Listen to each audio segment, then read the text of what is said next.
குடிக்கலான்னு வந்து உட்காரோம். அழகா ஒரு டேஸ்ட்.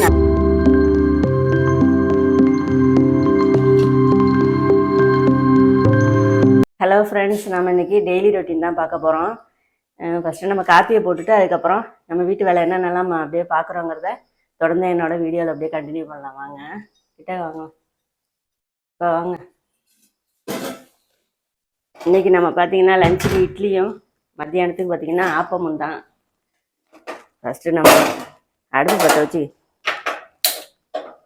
காப்பியை போட்டுப்போம். அதான் ரைட்டு.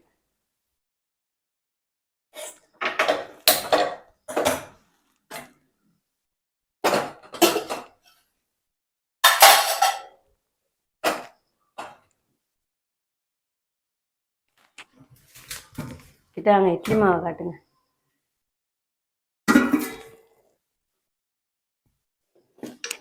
நிழல் அடிக்குது.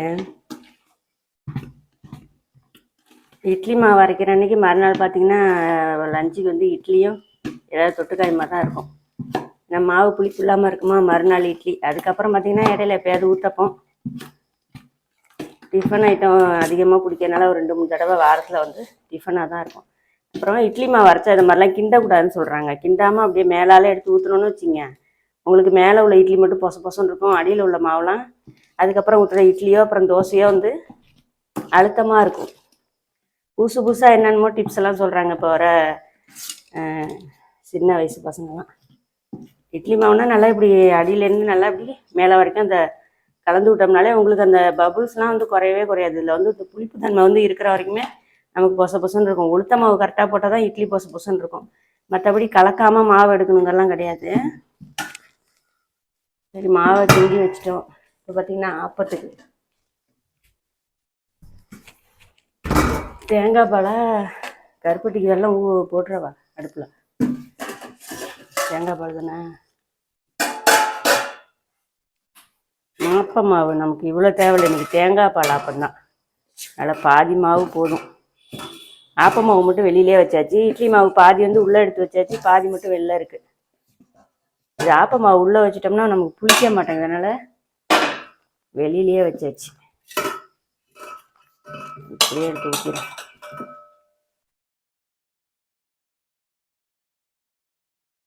போதுமா?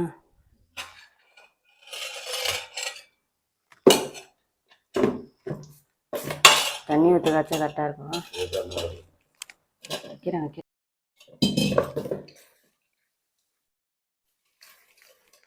ஆப்ப மாவுக்கு வந்து மாவு நல்லா தண்ணியாக இருக்கிற மாதிரி கரைச்சிக்கலாம். ஆப்ப சட்டிலாம் நம்மள்கிட்ட இல்லை, அதனால தோசைகளில் தான் நமக்கு ஆப்பம்.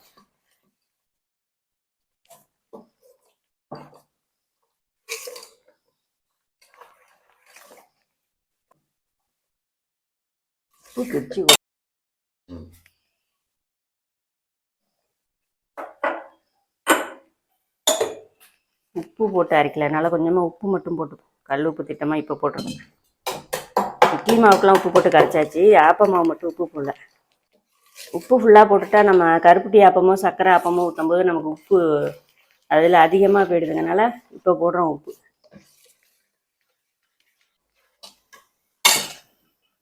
இது இப்படியே இருக்கட்டும்.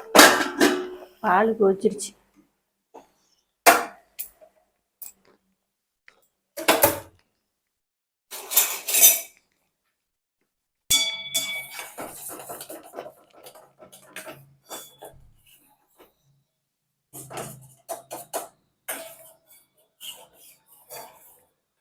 பால் பார்த்தீங்கன்னா முதல்ல பசும்பால் தான். நாளே காய்ச்சி ஆற வச்சு ஃப்ரிட்ஜில் தூக்கி போட்டுறோமா, அதுதான் பாக்கெட் பால். என்னமோ நாங்கள் கிராமத்துலேருந்து பசும்பால் குடிச்சு பாக்கெட் பால் பிடிக்க மாட்டேங்குது, அதனால பசும்பால் தான். அப்புறம் காப்பி தூள் பார்த்தீங்கன்னா நம்ம பாட்டிலில் வாங்கினோம்னா அது வந்து சீக்கிரமே கட்டி பிடிச்சி போகுது ஃப்ரிட்ஜில் வச்சாலும். இந்த மாதிரி பாக்கெட்டு 10 ரூபா பாக்கெட்டு தான் ஒரு 10 பாக்கெட்டு போகிறப்ப டவுனுக்கு போகிறப்ப வாங்கிட்டு வந்து வச்சுக்கிட்டோம்னா அப்பப்போ தேவையானதை போட்டுக்கிட்டு மீதியை தூக்கி ஃப்ரிட்ஜில் வச்சுட்டோம்னா நமக்கு வேஸ்ட் ஆகாமல் இருக்குது. இந்த மாதிரி வந்து மொத்தமாக ஒரு 10 பாக்கெட் வாங்கிட்டு வந்து வச்சுட்டோம்னு வச்சுங்க. 10 வாங்கிட்டு வந்ததில் இதான் இருக்குது, 4 தான் இருக்குது. இன்றைக்கி ஒன்று ஓப்பன் பண்ணியிருக்கேன். இந்த மாதிரி வாங்கி வச்சுட்டோம்னா ரொம்ப யூஸ்ஃபுல்லாக இருக்குது. நிறைய நாள் வருது. பாட்டிலை விட காசு கம்மியாக இருக்குது. பாட்டிலில் வாங்குறது வந்து விலை அதிகம், இது வந்து நமக்கு வந்து விலை கம்மியாக தான் வருது. ஃபில்ட்ரு காப்பி தான் போட்டு குடிச்சிட்டு இருந்தோம். அது என்னமோ வர வர கொஞ்சம் ரொம்ப வாங்கிறது இல்லை.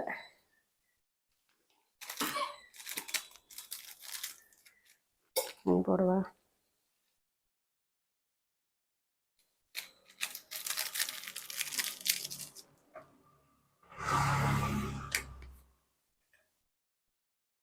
சர்க்கரை பார்த்தீங்கன்னா நாட்டு சர்க்கரை.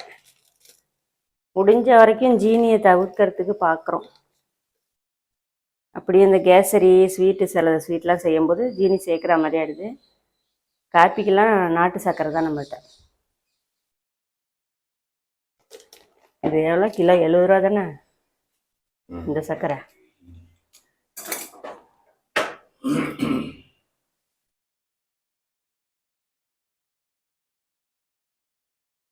கரெக்டாக ஊற்றிருக்கேன்.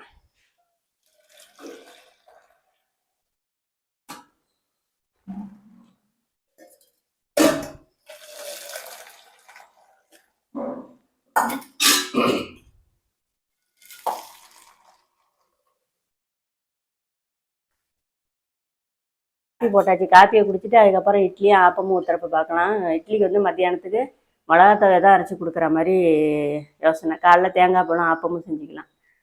சரி, அப்படியே ஆப்பம் ஊற்றும் போது நான் காமிக்கிறேன். அப்புறம் பார்த்தீங்கன்னா, நான் ஒரு வீடியோவில் கூட எண்ணெய் ஆடிட்டு வந்த வீடியோவில் சொல்லுவேன், இந்த புண்ணாக்கெலாம் எடுத்துகிட்டு வந்து வீட்டில் வச்சுருக்கோம், நம்ம வந்து காசு கொடுக்கல, அது நம்ம வீட்டுக்கு வாசலுக்கு வந்து பசு வரும், அதுக்கு வந்து கொடுப்போம், அழகாக சாப்பிட்டு போகணும்னு சொல்லியிருப்பேன்ல. காப்பி குடிக்கலான்னு வந்து உட்காரோம், அழகாக ஒரு 3 பசு காலையிலே வந்துருச்சு. அதை பார்த்தோன்னே டக்குன்னு அப்படியே வீடியோ எடுத்துட்டேன். சரி, உங்கள்கிட்ட ஷேர் பண்ணி போனேன். அந்த புண்ணாக்கு இன்னும் இருக்குது, அது கொஞ்சம் கொஞ்சமாக கொடுத்துக்கிட்டு இருக்கோம். ரொம்ப கொடுக்க மாட்டோம், ஒரு 2 3 துண்டு கொடுத்தா போதும். அது அவ்வளோதான் கொடுக்கணும், நிறையாவும் கொடுக்கக்கூடாது. தண்ணியில் போட்டு கலந்து வச்சுக்கிட்டா, ஆனால் அது குடிக்கல. நம்ம கையில் எடுத்துகிட்டு போய் கொடுக்கறத மட்டுமே சாப்பிட்டுக்கிட்டு எல்லாம் நிற்கிது, நகரவே மாட்டேங்குது. எப்போவுமே பசுங்கள் வந்து நம்ம வீட்டு வாசலுக்கு வரும், எப்போவுமே நம்ம வந்து விரட்ட மாட்டோம். எதுவுமே இல்லை அப்படின்னா கூட வீட்டில் உள்ள தக்காளி பழம் இது மாதிரி காய்கறி இருந்தால் கூட எடுத்து கொடுத்துருவேன். ஏன்னா அதுங்களுக்கு ஏதாவது கொடுத்தா தான் போகும், இல்லைன்னா முகத்தை பார்த்துக்கிட்டே நிற்கும், நமக்கு விரட்டவும் மனசு வராது. நம்ம தேடி தேடி போய் அகத்திக்கீரை வாங்கி கொடுத்து அது கோபூஜெல்லாம் பண்ணி புண்ணியன்னு சொல்கிறாங்க. அதெல்லாம் நம்ம விட நம்ம வீட்டுக்கு வரும்போது இது மாதிரி ஏதாவது கொடுத்தோம்னாலே நமக்கு மனசுக்கு அவ்வளோ சந்தோஷமாக நிம்மதியாக இருக்கும். சின்ன பிள்ளையிலலாம் நம்ம வீட்டில் அப்பா சின்ன பிள்ளையா இருக்கும்போது பசுமாடு வளர்த்துட்டு இருந்தாங்க. அப்புறம் கொஞ்சம் நல்லா கொடுத்தாச்சு. ஆனாலுமே எனக்கு என்னமோ பசங்க மேலே ஒரு ஆர்வம். நானும் சரி, எங்கள் வீட்லேயும் சரி, அவங்களும் கொடுத்துருவோம். தம்பி மட்டும் கொஞ்சம் கிட்ட போக பயப்படுறான். ஏன்னா ஒரு தடவை கொடுக்கும்போது கையில் கடிச்சிருச்சு, விரல பல்லு பட்டுருச்சு. அவனுக்கு ஏதோ கடித்த மாதிரி ஒரு இதாகிடுச்சு போல இருக்குது. அதுலேருந்து கொஞ்சம் கிட்ட போக மாட்டான். மற்றபடி நானும் சரி, எங்கள் வீட்லேயும் சரி, வந்துச்சுன்னா ஏதாவது ஒன்று கொடுக்காம அனுப்பவே மாட்டோம். வீட்டில் என்ன இருக்கோ எடுத்து கொடுத்துறது. வாழைப்பழம் எப்போவுமே சீப்பு சீப்பாக வாங்கியாந்து வச்சுருப்பாங்க இதுக்காகவே. கொஞ்சம் நல்லா கனிஞ்சிருந்தா கூட வாங்கிட்டு வந்து வச்சு கொடுத்தோம்னா அழகாக வந்து சாப்பிட்டு போயிடும். வேறு எதுவுமே நம்மளை தொல்லை பண்ணாது, கொடுத்தா அழகாக சாப்பிட்டு போயிடும். மிளகாத்தழை சொன்னேன் இல்லையா, அதுக்கு வந்து நம்ம ஒரு 5 6 வரமிளகா எடுத்திருக்கேன். பூண்டு வந்து நம்ம வீட்டில் எல்லாருக்கும் அலர்ஜி, அதாவது அந்த வாசம் ரொம்ப பிடிக்காது. அதனால் சின்னதாக, பெருசாக இருந்தால் ஒரு பல் போட்டுங்க, ரொம்ப சின்னதாக இருக்கனால ஒரு 2 3 பல் போட்டிருக்கேன். அப்புறம் வந்து ஒரு பெரிய வெங்காயம், 2 சின்ன சைஸில் தக்காளி. எல்லாமே ரஃப்பாக, நம்ம துவையல் தானே, ரொம்ப நைஸாக தேவையில்ல. தண்ணியே ஊற்றக்கூடாது. இதுக்கு திட்டமாக வந்து உப்பு போட்டுக்குவோம்.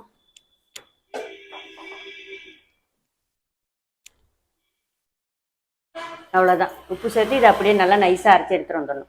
தண்ணி சொட்டு கூட தண்ணியே ஊற்றக்கூடாது. தண்ணி ஊற்றினா ரொம்ப தண்ணியாக சட்னி மாதிரி ஆகிடும். இது மிளகாய் துவையல்ங்கிறது கெட்டியாக இருக்கணும். அரைச்சிட்டு பார்ப்போம். தேங்காய் பால் வேலை வந்து எங்கள் வீட்டுக்காரங்க வேலை. தேங்காய் பால் வந்து பார்த்திங்கன்னா நமக்கு கிரைண்டரில் ஓடுது. இது எங்கள் வீட்டுக்காரங்க வேலை. அவங்களுக்கு வந்து மிக்சியில் அரைச்சா பிடிக்க மாட்டேங்குது. இட்லிக்கு வந்து எடுத்து வச்சுட்டேன்னா மிளகாய் தவையை பாருங்கள், நல்லா நைஸாக. நம்ம அந்த போட்ட மிளகா இருக்குல்ல, அதோட விதை சுத்தமாக தெரியாத அளவுக்கு இந்த அளவுக்கு நைஸாக அரைச்சிக்கணும். நல்லா ஊற்றி நம்ம தாளிச்சிக்கலாம். கொஞ்சமாக கடுகு போட்டு, ஒரு சிலர் வந்து கொதிக்க விடுவாங்க, நம்ம தாளித்து மட்டும் கொட்டிப்போம். நீங்கள் பூண்டு வேணால் நிறையா கூட சேர்த்துக்கலாம், துவையலுக்கு நல்லாயிருக்கும். எங்களுக்கு வந்து எங்கள் வீட்டில் உள்ளவங்களுக்குலாம் அந்த எனக்கு பிடிக்கும். எங்கள் வீட்டில் வந்து பூண்டு வாசம் ரொம்ப பிடிக்கும், அதனால் கம்மியாக வச்சுருக்கேன். பூண்டு நிறையா வச்சோம்னாலும் இந்த துவையலுக்கு நல்லாயிருக்கும்.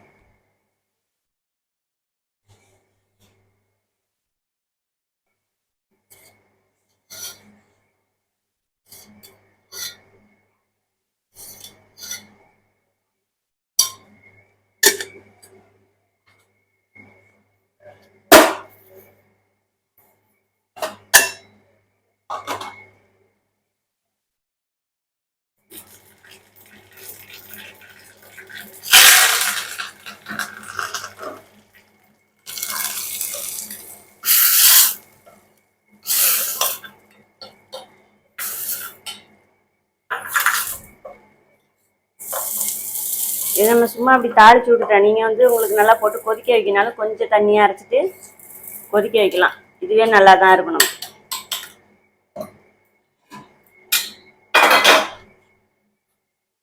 கடுகு பொரிஞ்சு அடுப்பே ஒரு வழி ஆயிடுச்சு. இட்லி துணி என்னம்மா கருப்பா தெரியுதா?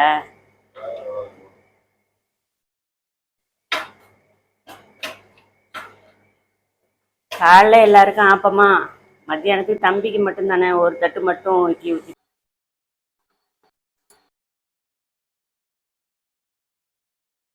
தேங்காய் பால் ரெடி பண்ணியாது. நமக்குலாம் மிக்சியில் எடுத்து டக்கு டக்குன்னு வேலையை முடிக்குமா? பெட்ரோல் ஸ்லைட்டே தான் வேணுங்கிற மாதிரி கிரைண்டரில் அரைச்சி புழிஞ்சாதான் நல்ல சுத்தமான தேங்காய் பால்.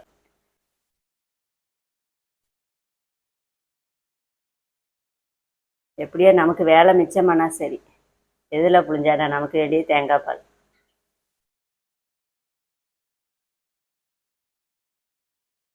நம்ம புளியறதெல்லாம் கொஞ்சம் தேங்காய் பால் மிஞ்சுமா? எப்படியா ஆம்பளைங்கெல்லாம் புளியும்போது அந்த நல்லா டைட்டாக புளியறதுனால அது தேங்காய் பால் நமக்கு வேஸ்ட் இல்லாமல் கிடைக்கும்.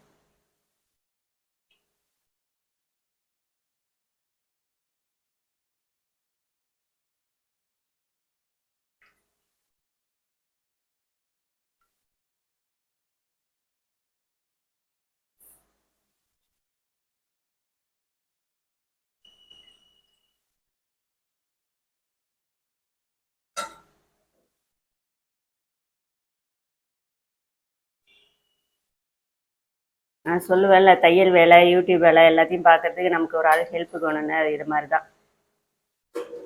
இன்னும் சில நேரத்தில் மிளகாத்தவையெல்லாம் அவங்களே அரைச்சிருவாங்க, அரைச்சி கொடுத்துருவாங்க. டிஃபன் ஐட்டம்லாம் சில நேரத்தில் அவங்களே செஞ்சு கொடுப்பாங்க, வேலைலாம் அதிகமாக இருந்தா. இன்னைக்கு தேங்காய் பால் புரிஞ்சாச்சு. வீட்டில் யாராவது சப்போர்ட் இருந்தால் தாங்க நம்ம இது மாதிரி விஷயங்கள்லாம் நம்ம அது ரன் பண்ண முடியும். நான் ஒண்டியமாக செய்ய முடியாது. மாமியார் அம்மா அவங்கெல்லாம் வந்து ஹெல்ப் கிடையாது. எல்லாமே தூரத்தில் இருக்காங்க. கிட்டத்தில் இருந்தாலும் செஞ்சது கிடையாது. அவங்கெல்லாம் நம்ம தான். அவங்க சுடு தண்ணி ஊற்றி தேங்காவை கொஞ்சம் நேரம் ஊற வச்சுட்டு அதுக்கப்புறம் கிரைண்டரில் அரைச்சி புளியும்போது நமக்கு பால் நல்லா இது மாதிரி திக்காக இருக்குது. மிக்சியில் பச்சை தண்ணியிலலாம் அரைச்சோம்னா நமக்கு வந்து தண்ணியாக இருக்கும். ரெண்டாவது மாதிரி வெது வெதுப்பாக பால் நம்ம சுடு தண்ணியில் ஊற வச்சு புளிஞ்சு சாப்பிடும்போது டேஸ்ட் நல்லா இருக்குது தேங்காய் பால். அவ்வளோதான். நமக்கு வந்து ஜீனிலாம் பிடிக்காது. எப்போவுமே வந்து நாட்டு சர்க்கரை, வெல்லம் இது மாதிரி தான் தேங்காய் பாலுக்கு. அப்படியே எடுத்து கலந்துக்க வேண்டியது தான். கலந்துட்டு ஆப்பம் ஊற்றும் போது காமிக்கிறேன். இட்லி வெந்துருச்சான்னு பார்த்துக்கலாமா? லைட்டாக தண்ணியை தொட்டுட்டு இப்போ வெந்துருச்சு.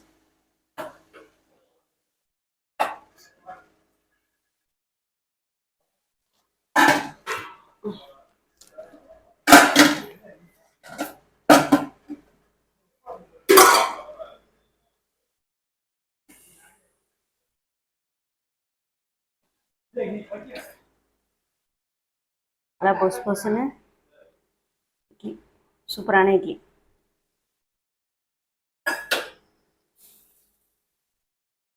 கொஞ்சம் ஆர்ட்டு தம்பி, டப்பாவில் எடுத்து வைக்கிறேன். சரி வரேன். இதில் வந்து பார்த்தீங்கன்னா நீ கார சட்னி இட்லி மட்டும்தான் போதுமா?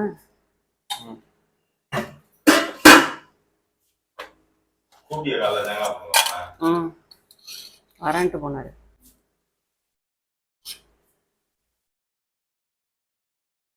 நல்லெண்ணெய் ஊற்றி மத்தியானத்துக்கு இந்த இட்லிக்கும் கார சட்னிக்கும் சூப்பராக இருக்கும். பிடிக்கல தம்பி? வாயை திறந்து சொல்லண்டா. இட்லி எடுத்து வச்சிருவா டப்பால.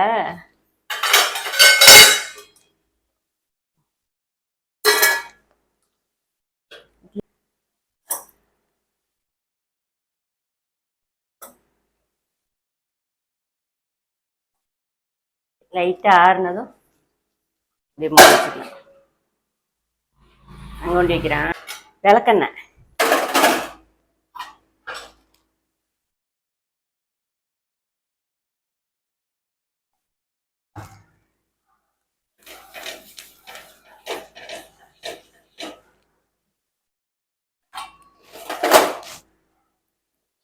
விளக்கெண்ணெய் ஊற்றி ஆப்பம் ஊற்றினா ஒட்டாமல் வரும் சூப்பராக. இன்னும் கூட மாவு தண்ணியாக இருக்க மாட்டேது. சரி, ஆ என்ன தண்ணியா இருக்கு இல்லை ரொம்ப கெட்டியா இருக்கு.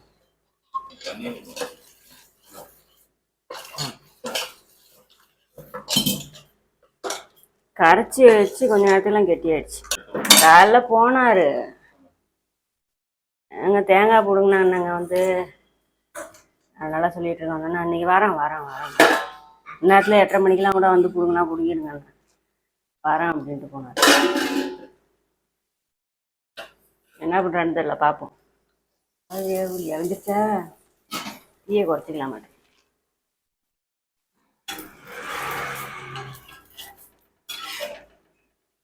அவ்வளோதான் ஆப்பம்.